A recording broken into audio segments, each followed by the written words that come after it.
Gulat at di matanggap ng pamilya ang pagkakapatay sa Pulis Maynila na si SPO1 Teodorico Arabe. Sa tapat ng bakery na ito, kanto ng Tomas Mapua at Yuseco Street, binaril sa ulo si Arabe at ang barangay kagawad na si Emiliano Ahon alas 10:30 kagabi. Babarilin nila ng walang kalaban-laban.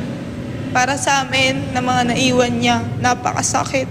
Kung meron ka pang natitirang sana sumuko ka na. Nakagawian na raw ni Arabe na bumili sa bakery bago umuwi. Tiyempong kakwentuhan niya si Ahon na ngayon agaw buhay sa ospital dahil sa tama ng bala sa ulo. Tumakas ang dalawang salaring nakamotorsiklo. Talikod namin, mayroong pumutok na baril.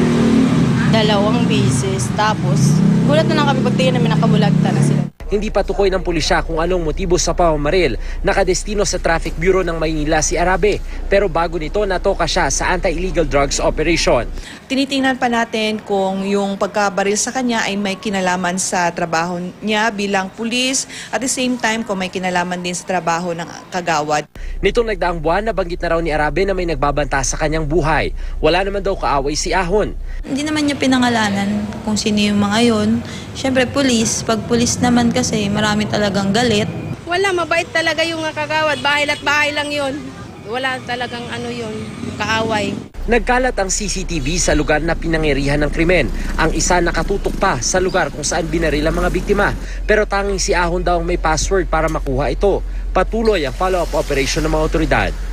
Steve Dailisa, Nakatutok, 24 Oras.